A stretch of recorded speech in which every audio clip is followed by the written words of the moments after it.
Amy Lee, welcome. You'd be, were you 22 now? I am. I just turned 22. And you're what they consider in the business a seasoned tourer. You've been on the road for quite some time. Really? Everyone I know has been touring longer than I have, so yeah, I guess. We have been touring hardcore for a solid year, so cool, I'm good at something. I've learned a trade. Because the last time we talked, you said you were just getting over the boys' messy habits, and in fact you joined them. Has this turned again, or? I'm messy.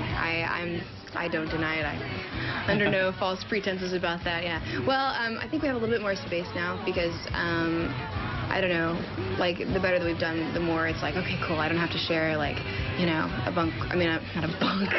I don't have to share a bus with, like, 12 different people. Yeah. Oh, what did I just say? I mean, I just want to talk about Evanescence in New Zealand, because the story's a little bit special. Your first single got considerable airplay here, and through the sheer demand of fans, listeners, going into record stores and requesting it, because the album wasn't out, they had to release it a whole lot earlier. Has this happened elsewhere in the world? That's really cool. I don't know, I guess what happened is the Daredevil thing happened, so that soundtrack went all over, and then the single started doing well, so the company was like, oh cool, let's release the record everywhere, which is like, just a great thing. It's been a great thing for us to get to go all over.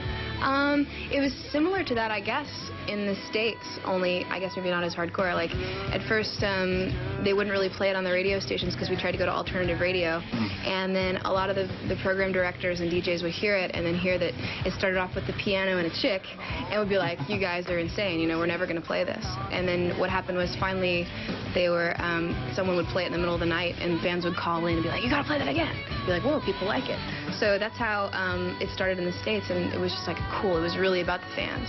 So what I really want to ask you is, have you lashed out and like bought anything stupid or done anything, you know, just because you could? I travel a lot. Like usually when I have time off, I don't go just like home to Arkansas. I usually like go to Hawaii or South Africa or something. I haven't bought a house, I haven't bought a car, I haven't bought anything really frivolous that I can think of. I'm not really like that. It's not about material stuff for me. But I do like to see the world, so I have gone to some wild places. Well, let's talk about where you're from, Arkansas. When you get to go back there, what's it like sort of bumping into the friends that you went to school with?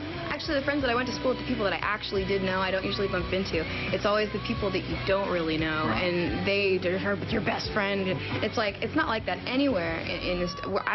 We're not, believe it or not, that famous. Like, it's not a big deal. It's not like being, like, you know, Jennifer Lopez or something and like trying to walk down the street. Like, I put on a T-shirt and go to the store, and it doesn't matter. Nobody knows who I am. It's fine, generally.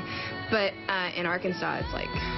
Looking back, I mean, especially with where you are now, do you have any regrets about the things that happened in your past? Everybody has regrets. I've made a lot of mistakes in my life. I in no way think I'm some great role model. I think it's funny, like, people ask me that question sometimes, like, you're a role model for a lot of young girls. I'm like, by default, you know? I mean, like, because there aren't any other artists out there that are, like, you know, not stripping, so that are girls. So I mean, like, I had never meant to be some positive role model. I think our music in a lot of ways is very negative, so it's hard for me. It's kind of this, yeah, I do want to be a role model. I want to be the strong feminist, you know, but it's like, you know, I'm not that great. Okay, now just finally, and I have to ask this, you talked about going through some hard times in October of last year, and that would be Ben leaving the band? Sure, yeah. And things have moved on now? I mean, have you talked to Ben? I haven't talked to Ben. He sent me a text message once, said Merry Christmas, but we haven't spoken. To be very honest, like, Ben, the part where he left the band wasn't the hard part.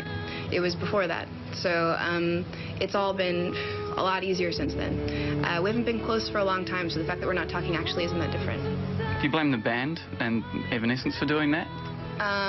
No, I don't really think there's any blame. I think it's just people grow apart, and Ben and I have always been very different and just worked well on an artistic level.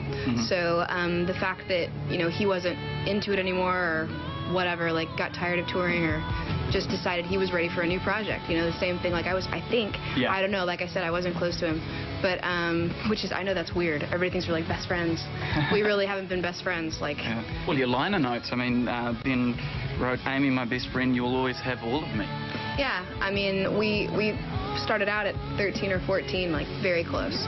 But I mean, I'm 22, like that was a long time ago. And the thing is, like, you start writing music at that point and you're really close, like we were totally tight, but then there's so much growing to do when you're still like you know, like a kid, you know, and we've definitely grown to be very different people. So yeah, that was a long time ago. And a lot of things in this record, you know, I think even all of this record almost couldn't have been what it is if it wasn't Ben and I together. But that's in the past. So do you think it's a shame that it just sort of ended so suddenly? No, I don't. I'm really, really, really optimistic about the next record and about the future. Cool. I'm really proud of my band, like, and Terry, our new guitar player, is an amazing guy, and he's really good. And I'm excited to write and just be free of any weird baggage or anything. It's just going to be like a great record.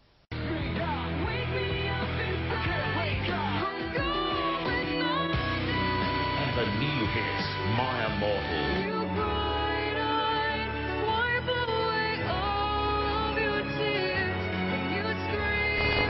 With 3 hit singles, the rock album of the year is Evanescence, Fallen.